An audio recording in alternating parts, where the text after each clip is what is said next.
Assalamualaikum warahmatullahi wabarakatuh. Apa kabar teman-teman? Kali ini kita akan membahas soal ujian akhir semester statistika lanjutan. Ada dua soal ya, tahun 2016-2017 dan tahun 2018-2019 atau tahun lalu. Jadi ada dua soal yang dibahas. Gue akan bahas konsep, terus juga langkah-langkah cara menjawab, dan jawabannya juga akan diberikan ya. Nanti di link di deskripsi ada.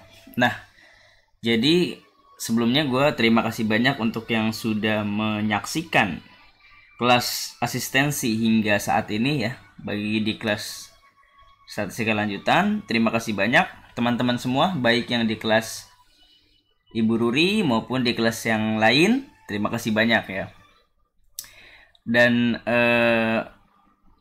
untuk yang di kelas statistika lanjutan, nanti mungkin udah nggak memberikan video asistensi lagi di kelas statistika lanjutan, karena kan ini sudah membahas soal ya. Jadi kalian ujian dan juga ya sudah gitu loh. Kita udah nggak ada keterikatan lagi, karena gue udah tidak memberikan asistensi, dan kalian juga mungkin sudah lulus kelas ya. Semoga nilainya bagus semua ya, semoga nilainya A. Jangan lupa kalau yang ingin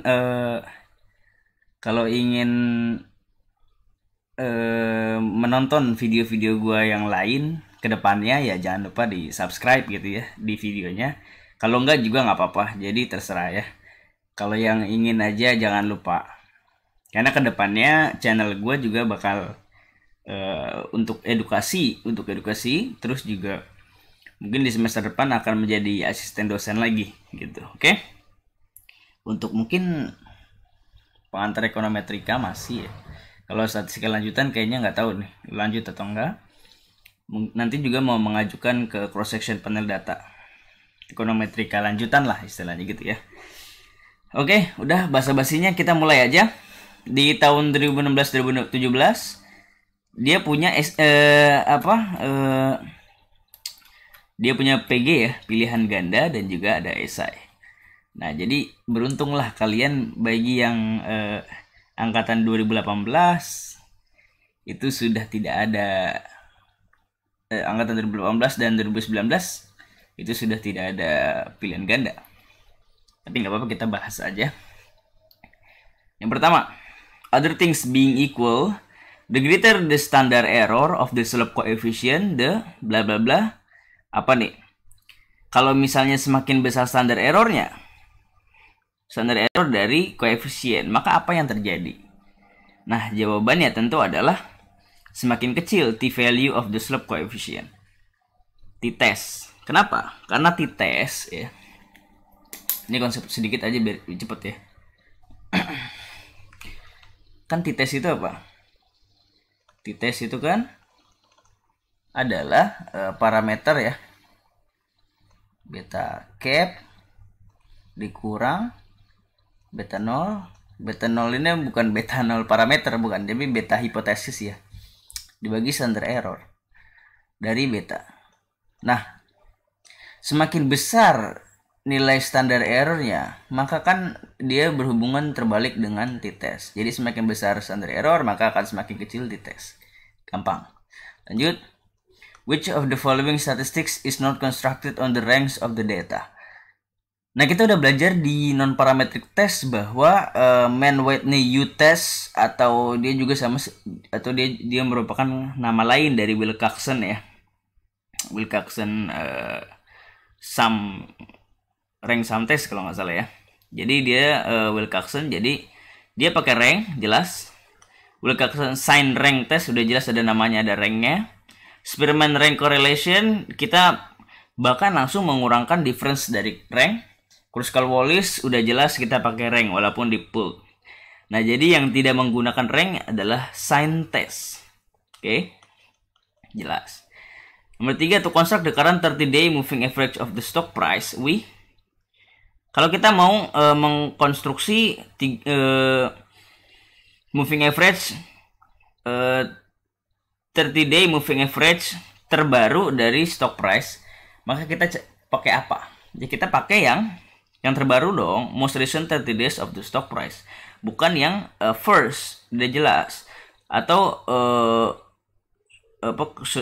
manapun boleh, nggak bisa gitu. Jadi kan moving average, misalnya 3 moving average, ya berarti data 1, 2, 3 diratakan.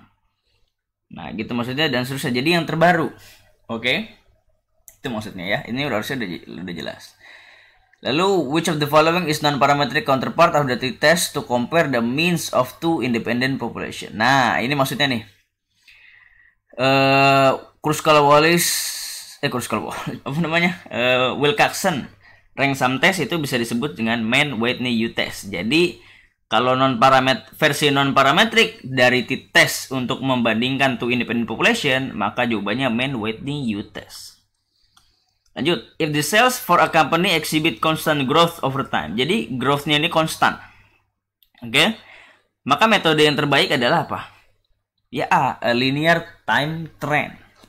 Kenapa? Karena kan dia growth-nya konstan. Kalau konstan itu dia tidak bergerak, dia tidak punya irregular pattern, jadi nggak perlu di smoothing dan lain-lain. Jadi udah linear, ya kan? Konstan. Misalnya konstan meningkat atau konstan menurun. Nah, itu konstan. Ini udah belajar matematika lanjutan belum ya? Oh, belum ya. Lanjut. If the slope coefficient beta is insignificant, it means, nah kalau dia nggak signifikan, maka independent variabelnya tidak mampu menjelaskan dependent variabelnya, atau independent variabelnya tidak baik untuk menjelaskan dependent variable. Udah jelas jawabannya B. Ya. Karena parameter ini berkaitan dengan independent variable. Untuk apakah dia mempengaruhi dependent variable atau tidak. Jadi jawabannya B. Nomor 7, the sales of appliance manufacturers are tied closely to the status of the economy. Jadi closely to the status of the economy. Jadi if the economy is doing well, in general sales are better. The sales for an appliance manufacturer time series will show a significant. Udah jelas jawabannya adalah cyclical component. Kenapa? Karena ekonomi itu cyclical, ya. Kadang boom, kadang resesi, ya. Kalau seperti sekarang mungkin lebih ke arah resesi gitu ya. Oke, jadi jawabannya A, cyclical component. Kalau irregular komponen itu komponen yang berbeda dari trennya. Oke, berbeda dari tren dan dia tidak bisa dijelaskan oleh seasonal maupun tidak bisa dijelaskan oleh cyclical. Itu merupakan irregular. Kalau tren itu adalah pola jangka panjang. Oke, kalau seasonal itu pola tahunan. Ya, bisa quarter, bisa monthly, seasonal. In the dataset, if X and Y have a strong negative correlation, then the scatter diagram would fit loosely around. Nah, kalau dia negatif, maka kan kalau dia negatif nih, ini Y, ini X. Negatif kan begini, ya kan? Ini semakin besar X, maka Y akan semakin kecil. Nah, maka dia hubungannya negatif atau slope-nya dia juga negatif ya kalau persamaan garis. Jadi jawabannya adalah a line going down to the right. The price of an item is graph. Over time, there has been a general increase in price, possibly due to inflation. The time series component used to explain a long-term trend. Okay, trend component. Lanjut. If the slope coefficient for regression is 2.4. Okay, jadi dia 2.4. And the standard error of the slope coefficient is 0.8. Then the t-value used in the t-test beta sama dengan 1 dikurang 1. Jadi jawabannya adalah E. 2,4 dikurang 1 per 0,8. Nomor 11. The company table shows the regression result when estimating blah blah blah. What is the value of the test statistic when testing whether X significant influences Y? Jawabannya adalah Pertanyaannya adalah tes statistik. Tes stat itu adalah koefisien ya dikurang kalau tidak ada hipotesis testing yang menunjukkan seperti ini beta sama dengan 1, maka diasumsikan beta sama dengan 0. Jadi tidak perlu dikurang. Jadi basically tes stat itu hanya membagi koefisien dengan standar error. Jadi di sini 1,417 dibagi 0,63. Jawabannya 2,25.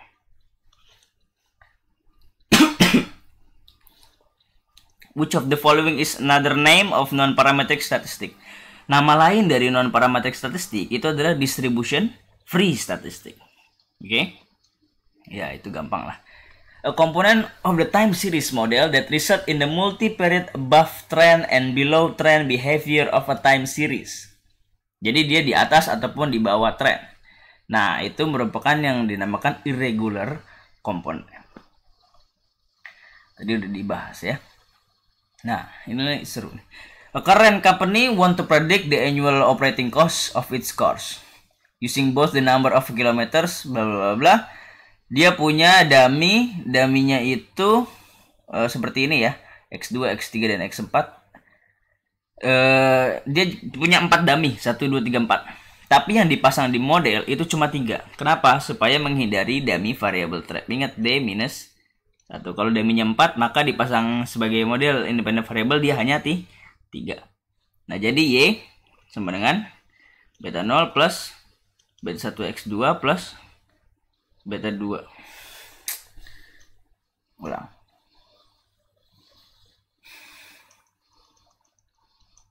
Nah, itu yang kapan? Oke. Y sama dengan beta 0 plus beta 1 X ya, beta 1 X2 ya, beta 2 X2 aja dah ya nggak susah, plus beta 3 X3 plus beta 4 X4 plus error. Dimana beta 1 itu adalah pembanding. Jadi apabila X2 0, X3 0, X4 0, maka nilai beta 1 itu masuk ke intercept. Oke? Nah, sehingga ya, the difference in mean annual operating cost between a full size car. Full size car itu X4. Jadi Y sama dengan, karena dia full size, maka X2-nya 0, X3-nya 0, X4-nya 1. Jadi jawabannya beta 0 plus beta 4X4. Ya. Modelnya gitu. Nah, jadi kalau misalnya subcompact gimana? Kalau subcompact kan dia ini ya 0 0 0, berarti dia hanya beta 0. Selisihnya adalah apa? Adalah beta 0 the difference in mean annual operating cost between full size core and subcompact core is, jawabannya adalah kalau dikurang, oh salah, kalau di sini set kurang, maka ini kan habis, maka sisanya beta 4 ya, boleh X4, tapi kan X4 ini kan 1 ya. Jadi jawabannya adalah beta 4. Terus lanjut, considering influence planetary regression when determining whether X significant influence Y, then hypothesis takes from ya A lah ya, gampang. Kalau dia ditanya signifikan atau enggak, ya H0-nya beta 1 sama dengan 0, HA-nya beta 1 tidak sama dengan 0. Lanjut ya. Ini berapa menit? Oh, gini ngomong-ngomong gini aja nih 13 menit. Kita setengah jam ya bahas ini ya. Jadi diestimasikan 1 jam lah. 1 jam. Ya, jangan lebih-lebih. Gampang soalnya. Oke, kita ke problem Excel 16-17.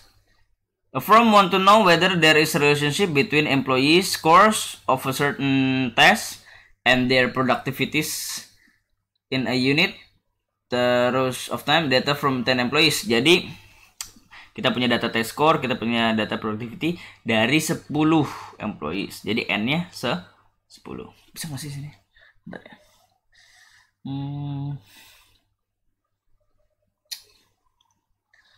Sini bisa duluin. Jadi N-nya nggak bisa. Nggak bisa. Emang kadang-kadang suka error gitu ya. Suka error. Oke. Nah, ya udah nih udah gue pindahin nih employee, test score, productivity. Pertanyaan, find the correlation between test score and productivity of employees by calculating the Spearman rank correlation coefficient. Jadi kita disuruh cari Spearman rank correlation coefficient. Ini kita disuruh cari dia nih. Bagaimana caranya? Ingat, apabila kita ingin mencari Spearman rank correlation, maka kita rankkan masing-masing. Jadi jangan di pool ya. Kita rankkan dia masing-masing, rank untuk X, rank untuk Y. Seperti biasa ya, rank average. Nah, bagi yang belum nonton video yang non parametrik, itu diharapkan nonton dulu ya, biar jelas, karena itu banyak membahas non parametrik di ujian kali ini.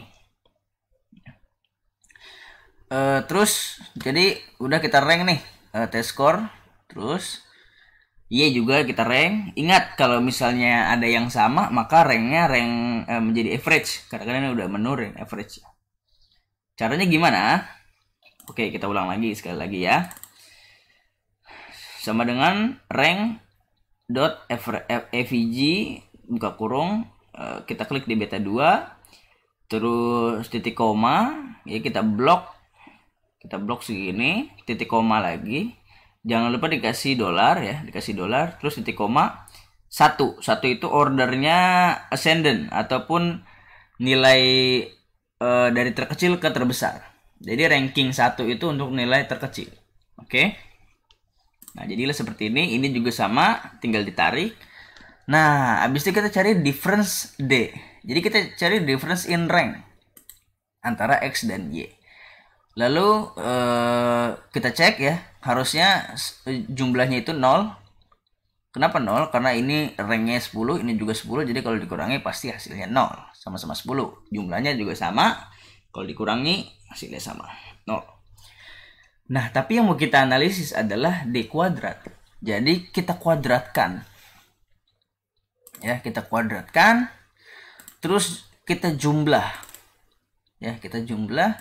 Nah, jumlahnya ini merupakan sigma D kuadrat. Oke, sigma D kuadrat. Jadi kalau kita mau mencari Spearman rank correlation coefficient, itu kan 1 dikurang Spearman rank correlation coefficient, RS. 1 dikurang 6 dikali sigma I sama dengan 1 sampai N DI kuadrat per N dikali apa? N kuadrat min 1 ya? Ya enggak? Begitu ya. Yap, betul ya. Jadi 1 dikurang 6 dikali ini hasil ini tuh sigma ini tuh sigma DI kuadrat. Ya, ini sigma DI kuadrat. Jadi tinggal dikali 6. Habis itu dibagi N. N-nya berapa? N-nya di sini ada 10 dikali N kuadrat, yaitu 100 dikurang 1, 99. Jadi beginilah. Oke. Kita dapat nih. Nah, dapat Spearman rank correlation coefficient. What can you conclude from? Find the blah blah blah blah. Udah, what can you conclude from?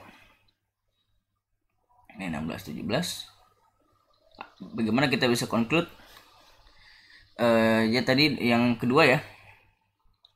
Yang kedua, bagaimana apa kesimpulan kita? Jadi kesimpulannya adalah test score and productivity have a positive strong correlation karena dia 0,85 ya, di atas 0,8 itu udah strong correlation dan dia juga tandanya positif. Jadi test score and productivity have a positive strong correlation. Maksudnya kalau test score meningkat, maka productivity cenderung meningkat juga.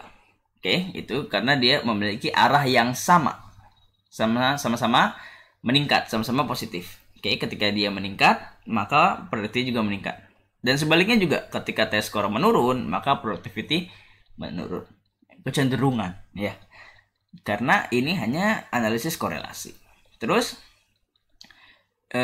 strong, jadi sangat kuat ya hubungannya, karena koefisien Spearman rank correlation sudah lebih dari 0,8.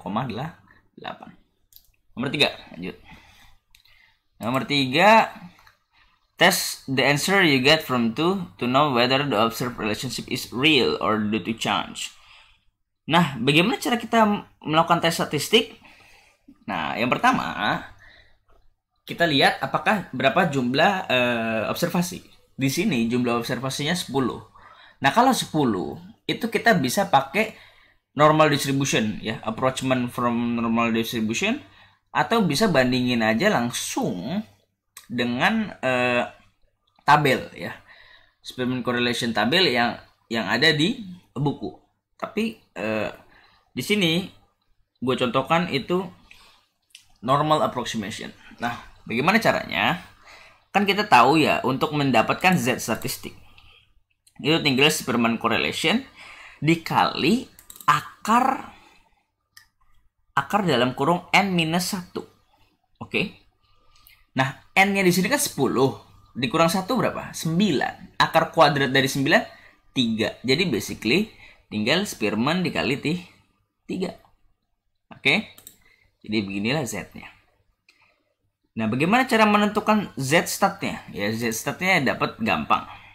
Karena dia two tails, ya. Kenapa dia two tails? Karena H0 dan HA-nya. Nih, H0 dan belum ada di sini. H0 dan HA dari Spearman itu biasanya kan begini. Sama dengan 0. Tidak sama dengan 0. H0, HA. Jadi dia two tails. Nah, kalau two tails untuk Z itu Z critical, maka kalau dia 5%, maka antara plus minus 1,96. Jadi untuk critical value-nya itu kalau dia mau reject H0 itu harus kurang dari 1,96 atau lebih dari plus 1,96. Ulangi ya, harus lebih rendah dari minus 1,96 atau lebih tinggi dari 1,96. Masih ingat kan ya? Oke, diulang dikit lah. Kayak gini ya. Aduh, terlalu. Ya. Ini Z 1,96 minus 1,96. Ini berapa nih? Ingat gak? Ini 0, ini berapa? 0,5. Salah ya, 0,025. Karena kan dia two tails. Oke. Nah, ini berarti berapa? 25%. Nah, berarti jatuhnya di mana? Z kita. Z kita berapa? 2,56. Berarti di sini. So, reject H0 karena dia ada di rejections area. Oke, karena Z start lebih dari Z critical, so we reject H0. Then test score is statistically correlated with productivity or observed relationship is real. Oke. Or not due to chance. Nomor 4. Pertanyaannya apa? What is your conclusion? Nah, ini udah di conclude, masih di suruh conclusion. Jadi conclusionnya adalah at 5% significance level, test score and productivity have a positive strong correlation and statistically correlated. Oke. Jadi pada level 5% significance level, ya, test score dan productivity itu memiliki hubungan yang positif dan kuat. Ya, korelasi yang positif dan kuat, dan sudah terbukti secara statistik bahwa dia berkorelasi. Oke, lanjut nomor 2. Semoga bisa dipahami ya. Nomor 2 ini cukup mudah ya. Langsung aja bla bla bla bla bla. Pasti disuruh find the missing value. Wah, ini tuh kesukaan gue ya. Oke teman-teman, bagi yang mau belajar menguasai regresi ya, silakan tontonlah itu pengantar ekonometrika ya, asistensi pengantar ekonometrika, silahkan ya, gratis, silahkan nonton.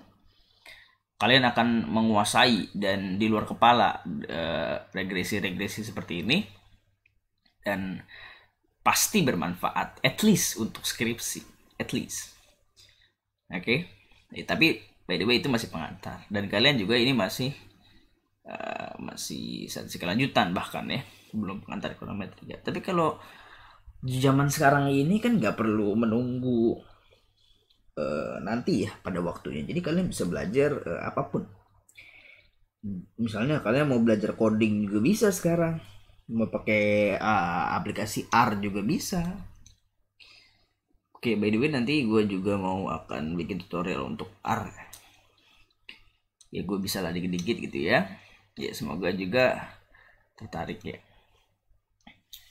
R itu banyak kegunaannya, manfaatnya dan keunggulan dari platform lain. Balik lagi aja deh biar cepet, ini udah lama nih, bentar. Sudah, wah setengah jam harusnya udah nih. Oke lanjut, find missing value yang dikuningin ya.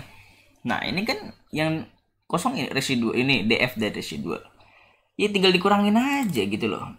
Totalnya dikurangi 2 karena ini kan total itu pertambahan antara 2 yang ada di atas ini. Ini juga sama, ini terlalu mudah gitu loh ya. Nah MS ya, MS dari regression itu adalah SS regression dibagi DF nya. Begitu pula dengan MS residual. MS residual adalah SS residual dibagi DF nya. Oke, jadi tinggal dibagi aja. Dan F itu adalah MS regression dibagi MS residual. Ingat ini adalah F stat.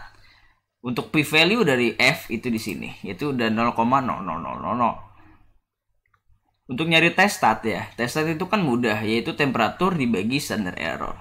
Dengan asumsi beta 0 sama dengan 0 dan tidak sama dengan 0 untuk hipotesis testingnya. Gampang ya, udah ketemu semua. Formulate the estimated regression equation. Nah ini kan interceptnya minus 0,74, temperatur koefisiennya 6,962, weekend 201,871. Tinggal dikonstruk. Jadi jawabannya adalah, kok mana jawabannya? Ini nih. Minus 74,695. Oke, kita gini dah biar bagus lah. Biar bagus kita gini. Nah, kita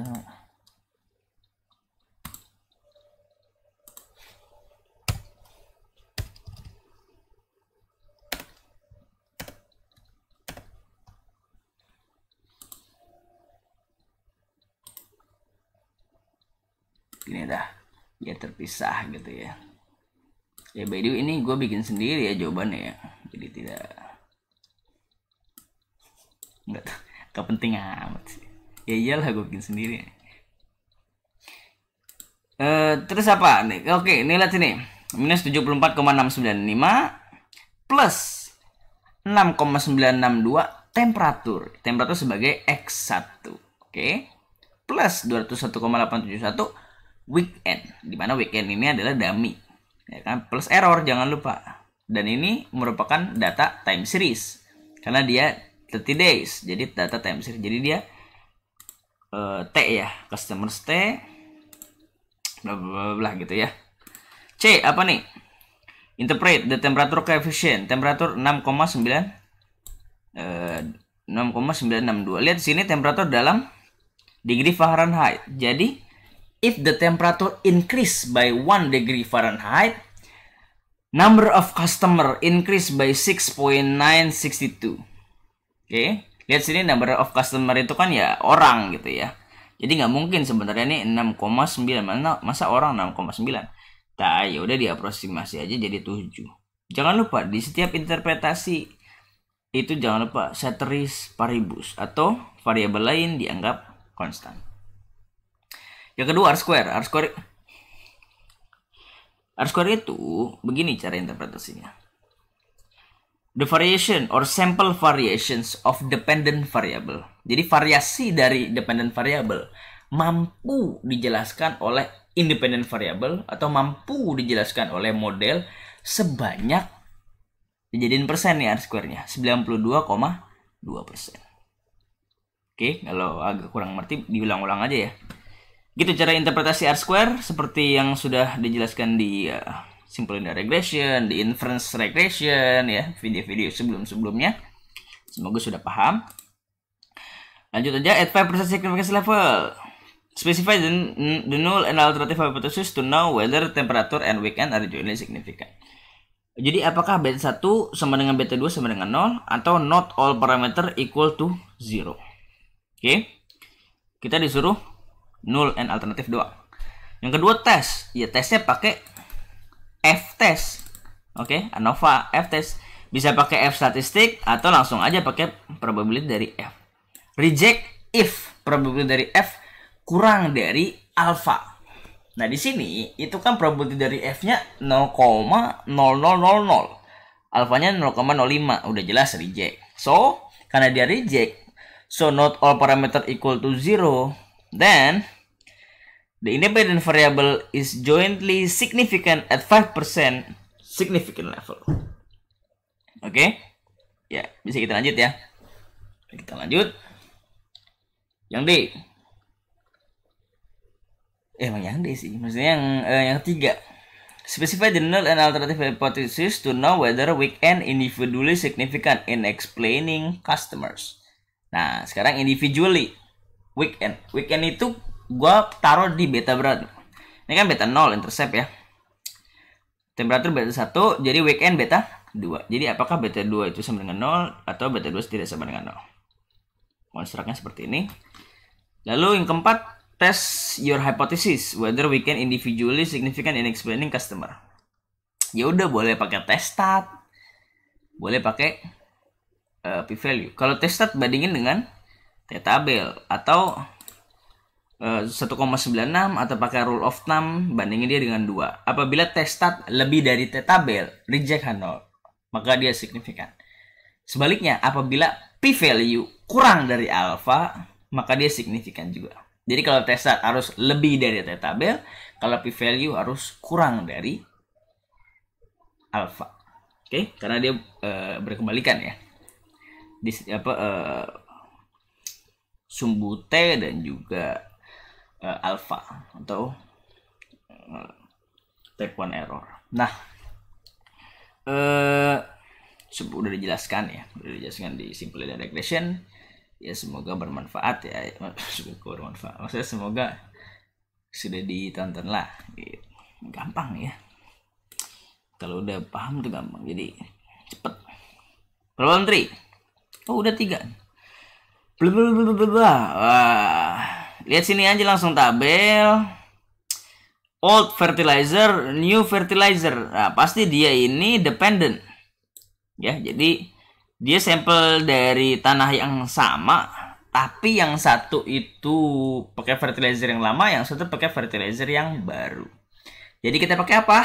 Jawab yang A, kita pakai Wilcoxon sand rank test for a match per sampel. Kenapa? Karena dia tidak terdistribusi secara normal kan di sini kan tuh. What method is best to use test hypothesis bla bla bla. Not follow normality assumption. Jadi kalau nggak normal, kita pakai Wilcoxon sand rank test for a match per sampel. Kenapa? Karena dia dependent. Karena dia sebenarnya berhubungan antara sampel satu dengan sampel yang keadaan sampel satu dengan keadaan sampel yang lain. Oke, dia berkaitan. Nah, makanya udah jelas dia match pair. Kalau disebut sebagai dependent, dia totally different. Jadi berasal dari sumber sampel yang jelas-jelas berbeda. Misalnya dari finance, misalnya sampel akuntansi sama sampel administrasi, misalnya administrasi fiskal. Jadi itu kan beda sampelnya. Nah kalau ini kan sama-sama crop yield, cuma yang satu pakai using old fertilizer, yang satu using new fertilizer gitu loh. Jadi dependent dia sampel. Nah, oleh sebab itu ya pasti disuruhnya nyari median. Kenapa? Karena ada Wilcoxon sand rank test ya. Jadi gimana? Apalagi specify the hypothesis ya, berarti dia mean difference MD ya. H0 MD sama dengan 0, HA MD tidak sama dengan 0. Ya. Ini. Dan C. At 5% significance level, have the farmer decide whether he has to consider to use the new fertilizer. At 5% significance level, ya udah kita create critical value dulu. Caranya kita cari, lihat cari. Maksudnya lihat dulu n-nya berapa nih. Di sini n-nya 6. Kalau n-nya 6, maka dia tidak mengikuti approaching distribution normal karena n-nya 6, maka kita pakai Wilcoxon Sand Rank Test tabel yang ada di Jagia di akhir-akhir. Oke, di appendix. Nah, kita dapat untuk 5% and two tails itu antara 0 dan 25. Jadi kalau kurang dari 0 atau lebih dari 25, we reject 0. Oke. Nah, bagaimana cara jawabnya? Cara jawabnya problem trik itu kita biasa ya. Nah, di sini itu kita tinggal kurangi saja ranknya. Jadi kita bikin bukan rank. Sorry. Difference. Jadi difference itu kita kurangi X dikurang Y. Oke, enggak, sorry, ulang ya biar lebih jelas. Wilcoxon Sand Rank Test for match pair itu tinggal mengurangi nilai X dan nilai Y. X dari sampel yang pertama, Y dari sampel yang lain. Jadi tinggal dikurangi, kita dapatkan difference, kita absolutkan difference-nya, kita lakukan ranking, lalu kita pisahkan rank of negatif and rank of positif. Tentunya yang dipakai adalah rank of positif. Loh kak, lu terlalu cepet nih ngebahasnya. Nah, kalau masih kurang paham, silakan ditonton di video yang non-parametric test. Ya, itu lebih tahap. Jadi diasumsikan kalian sudah menonton video tersebut. Ya. Lagi pula tidak terlalu sulit ya.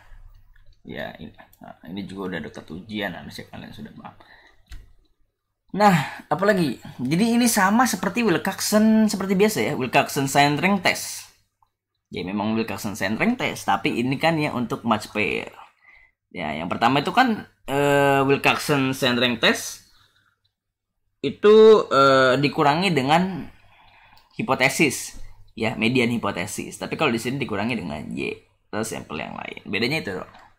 Tapi tetap yang dipakai adalah ini ya, T plus T positif itu adalah jumlah dari rank of positif. Nah, dia jatuhnya di 9,5. Sedangkan kita 0 dan 25, berarti dia di dalam interval sini. So, kalau dia ada di dalam interval, we do not reject H0 at 5% significance level. Karena tidak ada perubahan secara signifikan, maka kita bilang sama farmernya, ya dia nggak harus gunakan fertilizer yang baru. He hasn't used the new fertilizer because there is no significant difference between two match pair sample. Alright, lanjut ya, cepet. Ini udah 37 menit. Yang terakhir,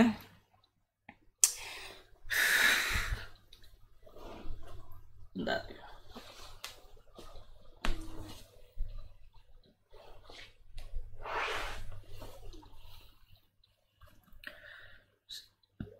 Sebentar.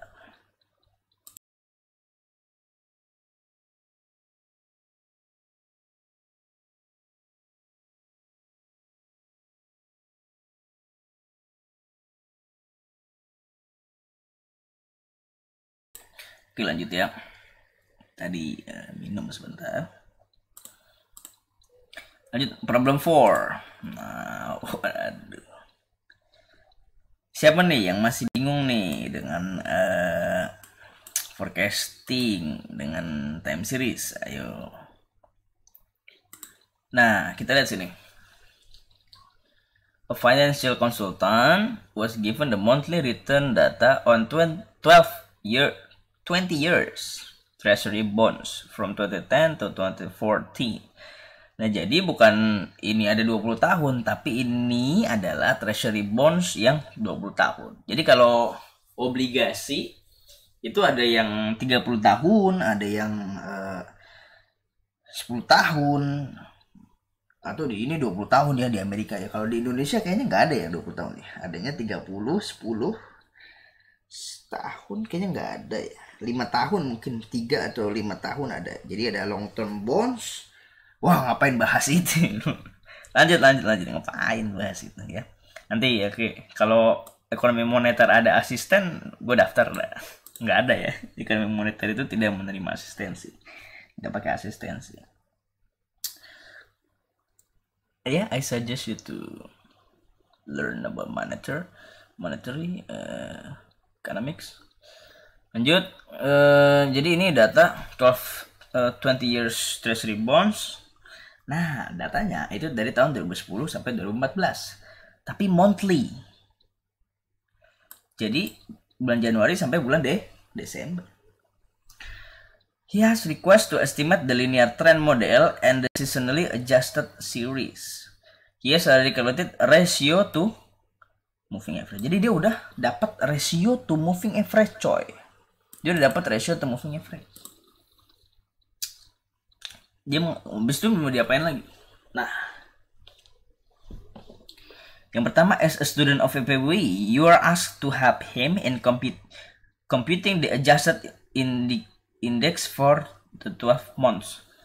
Kita cari adjusted index. Oke. Bagaimana cari seasonal index? Ya, ini kan yang adjusted. Jadi adjusted itu yang seasonal index. Pertama tentunya kita cari unadjusted seasonal index dulu. Bagaimana cara mencari unadjusted seasonal index? Sangat mudah sekali. Yang pertama ya, tabelnya kan seperti ini. Nah, kita cari unadjusted itu adalah rata dari setiap bulan. Rata dari setiap bulan ratio to moving average. Jadi kita ratakan aja bulan Januari, bulan Februari, bulan Maret, April, Mei, Juni sampai Desember. Rata bulan Januari berapa? Jadi data Januari ini kita ratakan ya, average dari Januari. Ini average dari Februari. Dan seterusnya hingga average dari Desember. Nah, ini yang dinamakan unadjusted seasonal index. Kenapa? Karena jumlahnya itu 12,04044775. Seharusnya jumlahnya 12. Sehingga kita harus kalikan dengan faktor. Nah, faktor bagaimana cara mencari correction faktornya? Correction faktornya itu karena ini ada 12 bulan, maka 12 per jumlah dari rata ratio to moving average dari masing-masing bulan. Jadi ini dijumlahin nih. Ya kan ini total. Jadi 12 dibagi total ini. Itu yang namanya correction. Tinggal unadjusted ini setiap shell ya ini, setiap nilainya ini dikalikan dengan faktornya. Dapatlah unadjusted. Unadjusted ataupun dia sudah merupakan dapatlah unadjusted. Dapatlah adjusted. Atau ini merupakan seasonal index. Dan ini tinggal di copy ya. Dipastekan untuk tahun 2010, 2011, 2012, 2013, 2014. Kita dapat yang namanya seasonal index. Itulah jawaban dari si A. Ini jawaban ini. Si B. Interpret the monthly index. Nah, karena dia sudah di adjusted dan dia jumlahnya 12, maka kita interpret dari siapa? Dari bulan Mei. Nah, ini bulan Mei nih. Bulan Mei itu 1,020887. Caranya biar mudah diinterpretasikan, itu tinggal dikurangi dia dengan 1 lalu dikali 100%. Nah, jadi dapatlah nilai ini. Ya, ini dikurangi 1 dikali 100%. Dikali 100. Jadi ini udah dalam bentuk persen. Interpretasinya adalah ini dia. Bulan Mei, the return are about 2.1%. Ya, 2,08 gua jadi 2,1%. The return are about 2.1% higher than average monthly return. Ya, itu untuk bulan Mei. Ingat, yang dipakai adalah ya adjusted atau seasonal index. Untuk interpretasi kita pakai seasonal index. Jangan sekali-kali pakai yang belum di adjust ya, karena dia lebih dari yang seharusnya. Dan yang kedua itu adalah bulan November.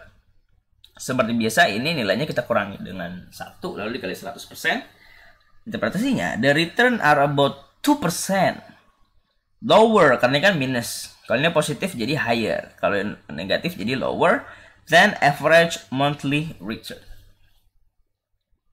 Oke, gampang ya. Lanjut.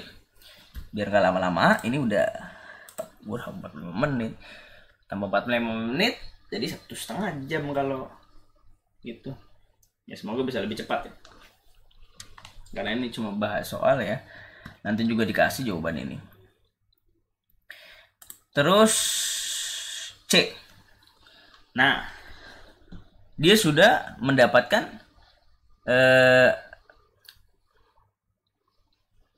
deseasonalized data, deseasonalized series. Ya, jadi setelah mendapatkan seasonal index, kita bagi series kita atau Y kita, nilai kita itu kita bagi dengan seasonal index. Tapi kan di sini kita nggak punya nilai Y. Ini kan rasio to moving average ya, bukan nilai hasilnya, nilai aslinya, sorry.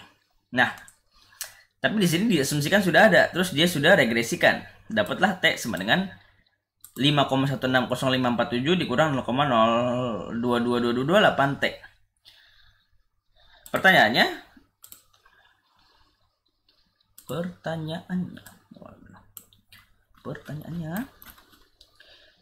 using the trend and seasonalized estimate to make forecast for the first 3 months of 2015. Nah, jadi kita pakai gini nih. Tag-nya ini ya kita bikin lah ya. Tahun pertama, maksudnya waktu pertama sampai waktu ke 60 ya di tahun 2014. Nah, dia ingin tahun 2015 tapi first 3 month. Jadi 61, 62, 63. Gampang lah ya, bisa. Nah, jadi kita masukin aja 61 itu kan T-nya. Jadi 61 62 63 dimasukin aja di trend. Di modelnya 5,16 dikurang 0, T-nya diganti dengan 61. Yang bawah T-nya diganti dengan 62, yang bawah T-nya diganti dengan 63. Apakah ini forecast-nya? Belum.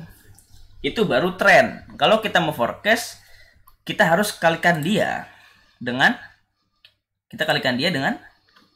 seasonal index, karena Y forecast atau Y cap sama dengan T trend ya. Trend cap dikali seasonal index. Jadi kita kalikan seasonal index. Seasonal index siapa? Seasonal index dari bulan Januari, bulan Februari, bulan Maret. Ya, ini dikalikan oleh bulan Januari, seasonal index bulan Januari, ini dikalikan bulan seasonal index bulan Februari, lalu ini dikalikan dengan seasonal index bulan Maret.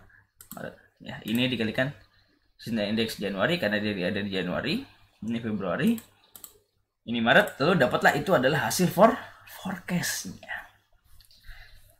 Selesailah kita ya, 100 nilainya untuk 16-17. Mudah-mudahan ya. Kalau ada yang salah ya silakan beritahu di komen. Kalau tidak setuju ataupun ingin berargumen silakan ya. Jadi gua akan cek lagi. Terima kasih banyak justru kalau misalnya mereka harusnya nggak gini nih, silakan. Tapi gue yakin ya ini 100 lah ya. Lanjut nomor lagi yang lain. Ini 16-17 ya. Kita ini bahas satu lagi 18-19. Nah, sebenarnya 18-19 ini ya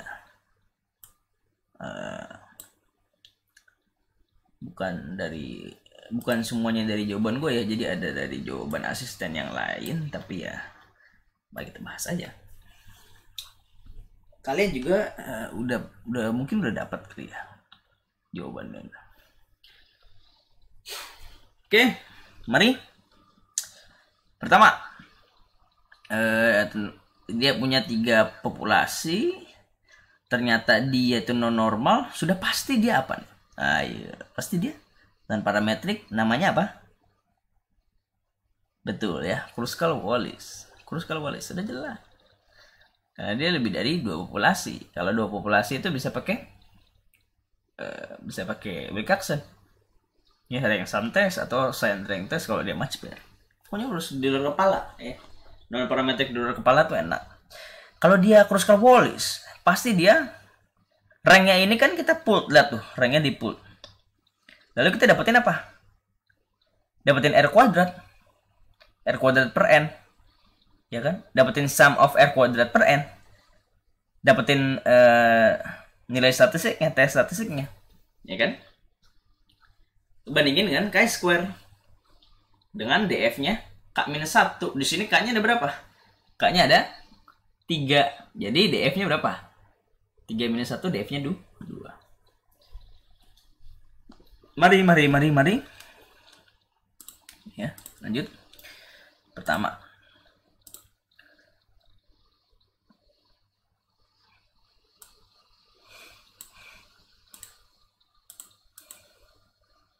Oke, ya. Kita dapetin, tinggal ranknya ini kita jumlahin ya. Dapat R, kita kuadratin. Habis itu kita bagi dengan N. Di sini ada yang N-nya itu berapa nih? 1, 2, 3, 4, 5, 6, 7, 8. Ada yang N-nya 3, 4, 5, 6, 7. Ada yang N-nya 1, 2, 3, 4, 5, 6, 7. Jadi N-nya sudah lebih dari 5. Kalau lebih dari 5, maka dia mengikuti distribusi chi-square. Oke, R kuadrat dibagi N. Di sini N-nya itu 8. Di sini N-nya 6. Ya. Di sini N-nya 7. Yang mana ya? 1, 2, 3. Oh iya benar. Nah, itu jumlahin. Ini jumlahin sini. Dapatlah sum of R kuadrat per N. Ini untuk apa? Untuk dapetin H statistik. H statistik nyarinya itu, cara nyarinya itu 12 per N dikali N plus 1. Nah, N-nya ini merupakan jumlah seluruh N. Ya, ingat. N-nya ini untuk jelek banget. Sorry. Untuk Kruskal-Wallis, N-nya itu N universal. Universal of N. Oke. Jadi bukan N satu-satu, tapi semua N, dimana yang satu ada tadi berapa? 8. Ini berapa? Ini 8, terus ini 6, 14 tambah 7, 21, benar ya? 21. Oh, pangkat 2 maksudnya. Ya. Nah, jadi 12 per 21 dikali 22 dikali sigma R kuadrat per N, yaitu ini. Oke. Nah, jangan lupa dikurang 3 dikali N plus 1. N-nya ini adalah N universal. Jadi dapatlah H statistik 5,855. Berapa chi-square? Ini kita tutup dulu.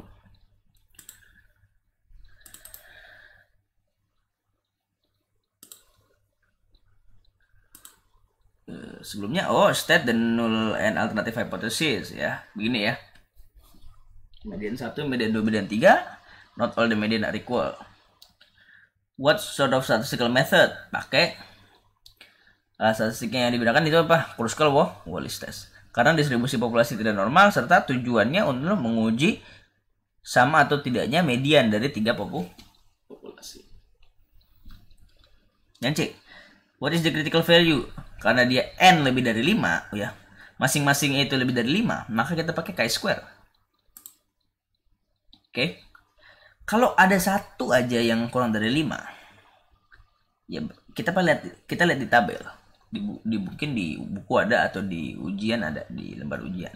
Tapi karena sekarang ujiannya online ya, bebas ya. Kalian bisa pakai apapun, bisa pakai Excel dan lain-lain ya, harusnya bersyukur lah ya.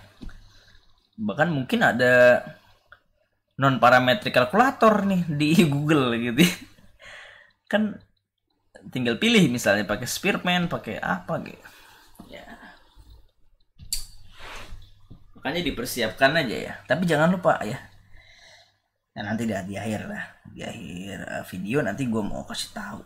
Ini kunci menjawab soal di ujian online. Nanti di akhir video ya. Lanjut ya. Berapa jadi chi-square-nya? Chi-square 0,05, df-nya 2 itu 5,991.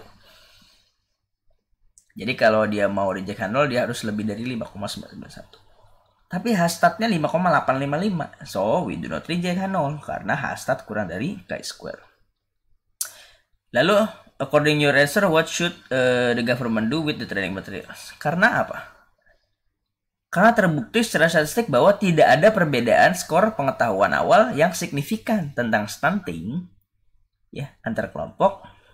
Di sini dijelaskan if it is found that there is no difference in scores. Jadi kalau no difference, lalu gimana pemerintah?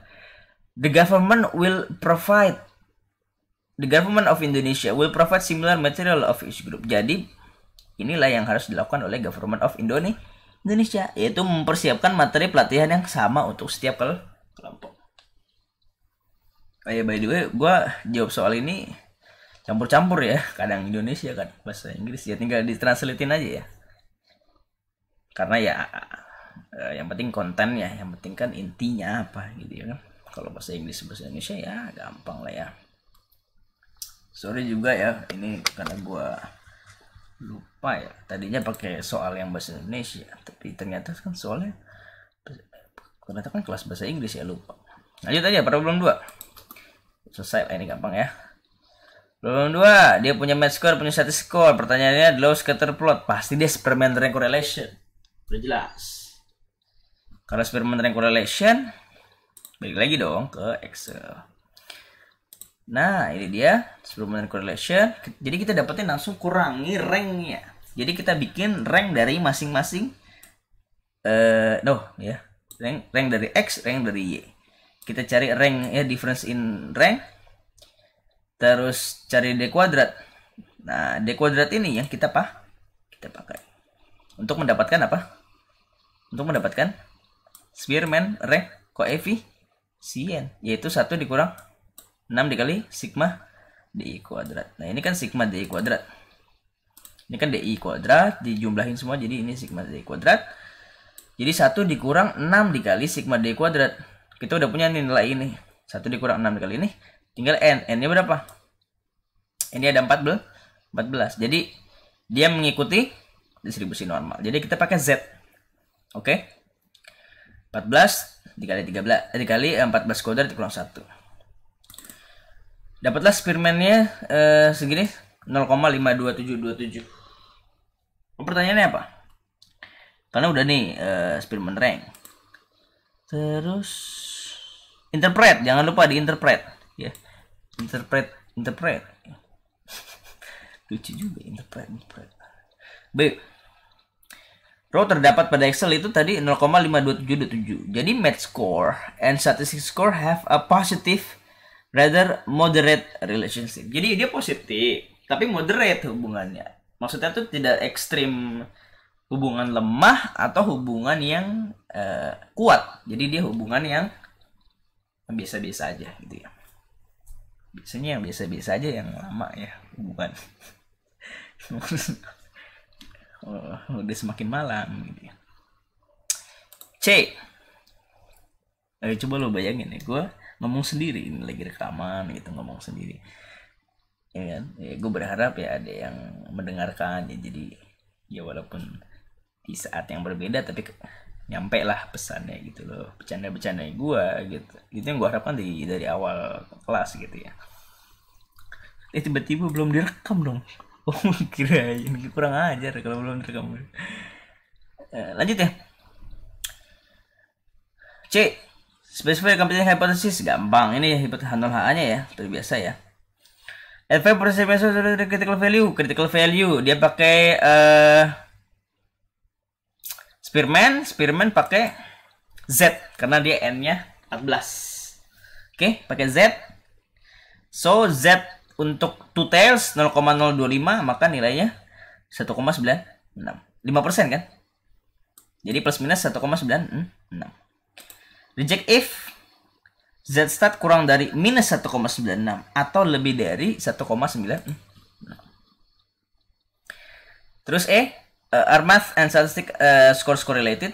Nah, kita lihat dari stats Z stat tadi 1,66738. Ternyata dia tidak lebih dari 1,96. So, do not reject H0 at 5% significance level. Math score and statistics score are not statistically correlated. Oke. Jadi dia berkorelasi, tapi secara statistika dia tidak terlalu berkorelasi. Jadi maksudnya itu yang paling penting ya. Yang paling penting itu diambil signifikansi secara statistik, bukan hanya angka matematik. Waduh, filosofis. Lanjut problem 3. Wah, ini udah mau 1 jam nih, bener 1 jam lebih dikit lah. Problem 3 gampang ya, gampang. Udah mau melahap-lahap ANOVA lah pokoknya, melahap regresi. Apa yang kosong di sini? Adjusted R square. Adjusted R square itu adalah 1 dikurang dalam kurung 1 dikurang R square dikali N minus 1 per N minus K minus 1. Dimana K itu adalah jumlah apa? N minus K minus 1. Maka dia itu kalau karena dia N minus K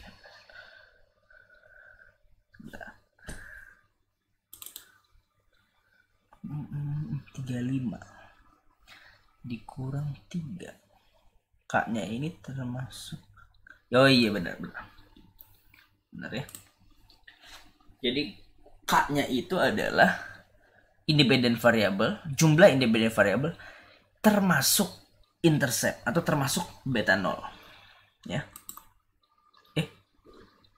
Bentar, aku salah lihat tadi. 3. Oh, jadi tidak termasuk beta 0 ya. Ulang. Biasa. Ini yang benar ya. Jadi K-nya itu adalah jumlah independent variable. Udah, titik. Mana independent variable? Nih, independent variable itu variabel yang mempengaruhi X. Itu adalah income per capita, price, and regional status. Intercept tidak masuk. Oke. Nah, jadi begitu ya. N-nya berapa? N-nya jumlah observasi yaitu 35. Dapat nih adjusted R square. DF dari ANOVA.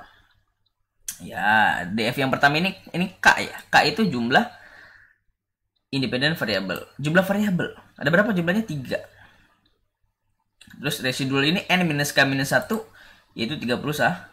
Lalu totalnya N minus 1 yaitu 34. Ya. Dan SS ini yaudah ini kan total. Ya total tinggal dikurang residual, dapatlah SS. MS ini ya tadi ya. SS dibagi DF. SS regression dibagi DF. SS regression dibagi DF. Terus ini SS residual dibagi DF.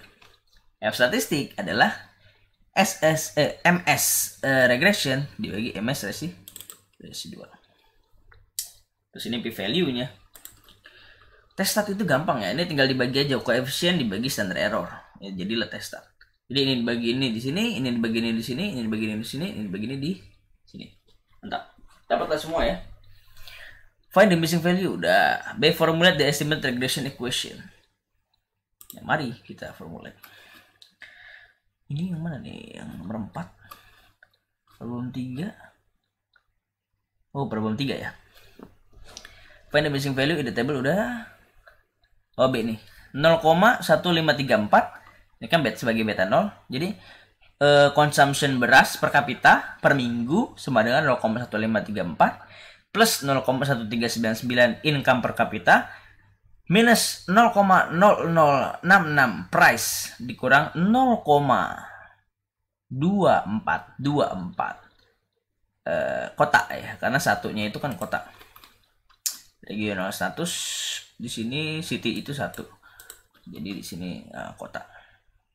Nah, kotak ya, plus error jangan lupa. Dan ini cross section jadi I. Kalau tadi time series T, maka ini I. Datanya cross section. Ini C. Using ANOVA find the global test and interpret the result. Global test itu F test. Sini. Kita bisa juga pakai ini. Dan H0 dan HA-nya gini ya. Beta 1 sama dengan beta 2 sama dengan beta 3 sama dengan 0 atau not all parameter equal to 0. Jadi kalau mau jointly significant, kita harus reject H. Bagaimana cara reject 0? Probability dari F harus kurang dari alpha. F stat harus lebih dari F critical.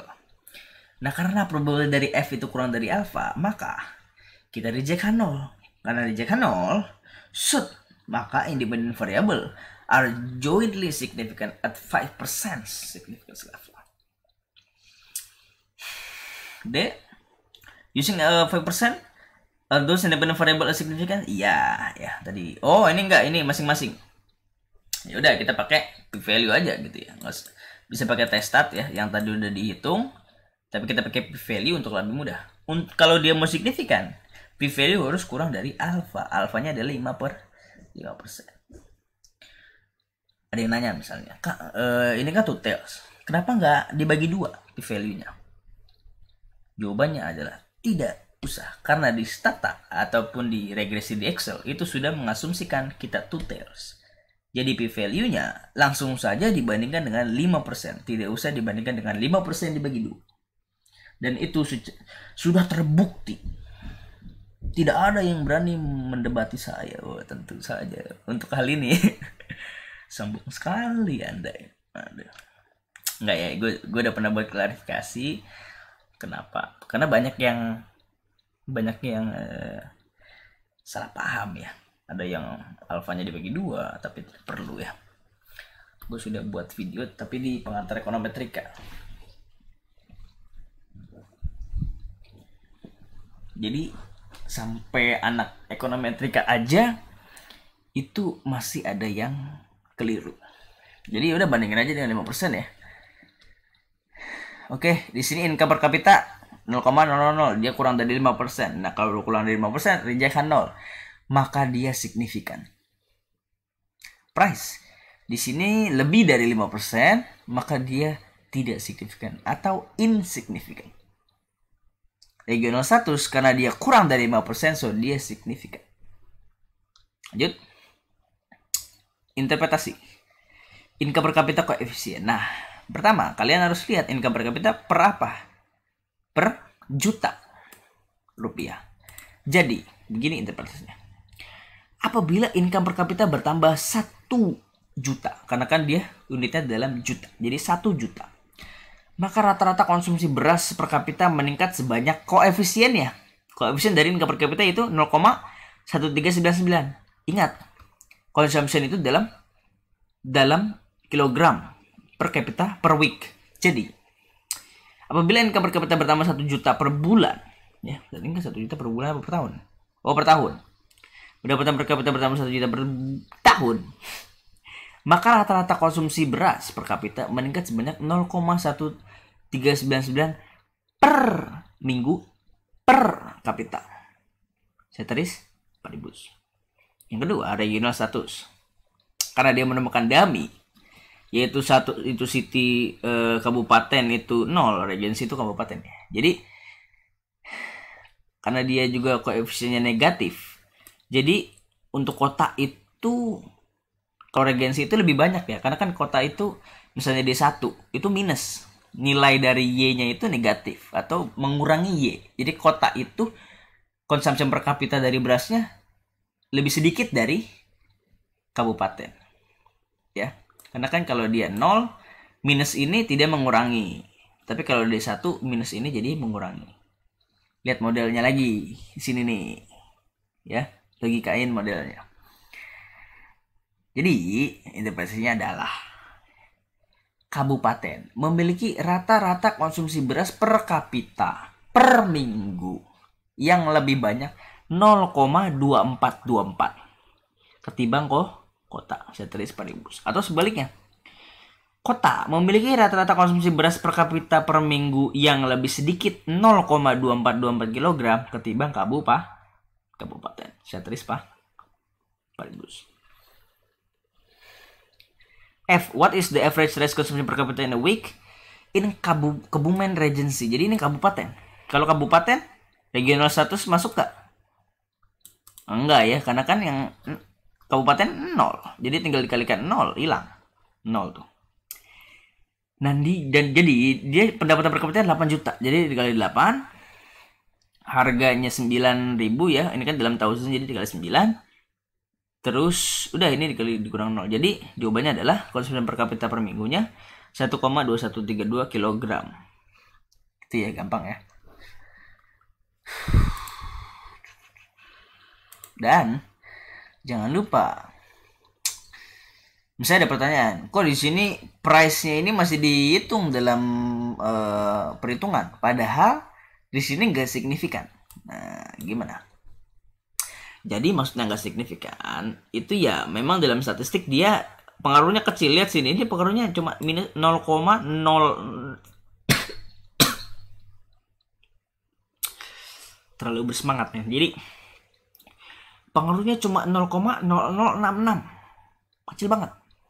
Kalau dia pengaruhnya 0,24, ini pengaruhnya 0,15, ini 0,00. Jadi tidak signifikan. Itu maksudnya signifikan atau tidak? Signifikan atau tidak? Karena di sini itu ada variabelnya. Ya udah, masukin aja di sini ya. Tetap dimasukin ke equation. Tapi kenapa dia tetap dimasukin ke dalam equation? Karena di tabel regresi sini ada ya. Jadi jangan dihilangi gitu ya. Dan di soal juga ada. Terus nomor 4. Terakhir ya. Nomor 4 ini nggak ada di sini, ada di Excel. Gampang ya, cukup mudah. Tapi ini lengkap. Kita punya data quarter, kita punya sales, kita punya 4 period moving average. Tinggal nyari center moving average, dimana itu adalah rata dari 4 period moving average setiap 2 4 period moving average. Jadi basically dia adalah 2 moving average dari 4 moving average. Waduh, ngerti nggak tuh? Jadi rata dari setiap 2. Ini tuh lihat tuh, 2. Ini juga 2. Waduh. Ya, kita dapat. Jadi udah dapat ini, dapat center moving average. Maka dapatkan ratio to center moving average. Dia adalah nilai sales kita dibagi center moving average. Dan kalau udah dapat ratio to center moving average, tinggal kita rerakan di setiap quarter, maka mendapat unadjusted seasonal index. Karena untuk quarter berapa nih? Quarter 3 itu cuma 2 data, yaitu ini dan ini. Jadi dia dibagi 2. Ini juga sama, quarter 4 ada 2 data ya. Dan seterusnya. Tapi ingat dia masih unadjusted. Jumlahnya 3,9 yang seharusnya jumlahnya 4. Jadi kita harus adjusted, kita pakai correction factor. Seperti biasa correction factornya adalah 4 dibagi nilai ini. Oke, lalu dikalikan dengan unadjusted seasonal index, dapatlah seasonal index. Dan ketika dijumlahkan hasilnya 4. Nah, seasonal index ini itu kita copy ke sini, seasonal index, untuk mencari di seasonal sales, yaitu adalah nilai salesnya seasonal sales series dibagi seasonal index. Dan nilai ini yang kita lakukan regresi untuk mendapatkan tren. Oke? Karena dia sudah mengurangi ataupun menghilangkan dampak seasonal, maka dia disebut deseasonalize. Oke? Nah, kalau dia udah dapat deseasonalize, kita udah dapat regresinya. Nih, udah dapat regresinya. Kalau mau melakukan forecasting, jangan lupa bahwa hasil regresi itu adalah tren. Jadi kalau mau forecasting, itu adalah tren dikali seasonal index. Jadi hasilnya dari regresinya itu harus dikalikan juga dengan seasonal index, ya. Oke. Jadi dari sini ini saya mah udah construct seasonal irregular component udah, separate seasonal and irregular component of time series and obtain seasonal index of each quarter sudah. Jadi ini unadjusted, ini adjusted. Terus salah ya, ini adjusted ya. Using adjusted. Ini nih, ini deseasonalize ya. Ini deseasonalize. Jadi ini seasonal index, ini unadjusted, ini adjusted.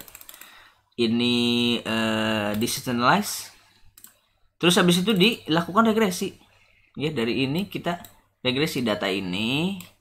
Ya, data analisis regresi deh. Gampang kan?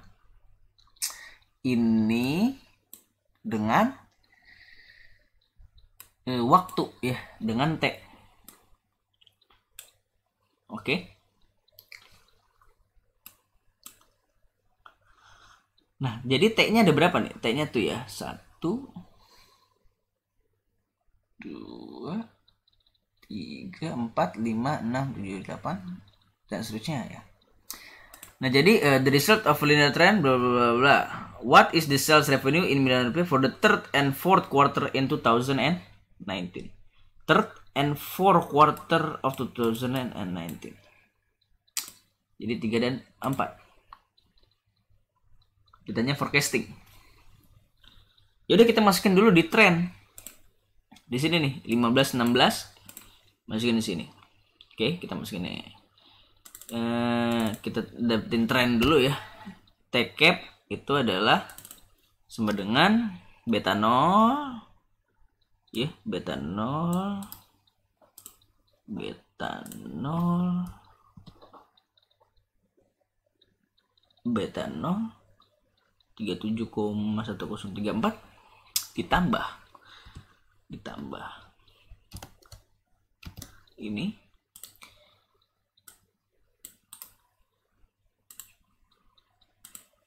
tambah ini dikali T-nya berapa? 15 kurung. Oke, ya ini ya. Nah, ini udah forecasting belum? Belum ya. Kenapa? Karena ini itu baru tren. Ini tren dari 15 atau tren dari kuartal 3 tahun 2019. Jadi ini tren dari kuartal 4 2019. Nah, karena di kuartal 3, maka kita harus kali dia dengan kuartal 3 atau dia sudah Y cap. Y cap-nya itu adalah sama dengan dia ataupun tren dikali seasonal index untuk kuartal 3. Kuartal 3 mana nih? Di sini dia dikali seasonal index untuk kuartal 4. Dan inilah Y cap atau sales atau revenue di tahun 2019 kuartal 3 dan kuartal 4. Ini kuartal 3, ini kuartal 4. Selesai. Terima kasih banyak yang sudah menyaksikan. Nanti akan di-share jawabannya dan lain-lain. Kurang lebihnya mohon maaf. Kalau ada yang ingin berkomentar ataupun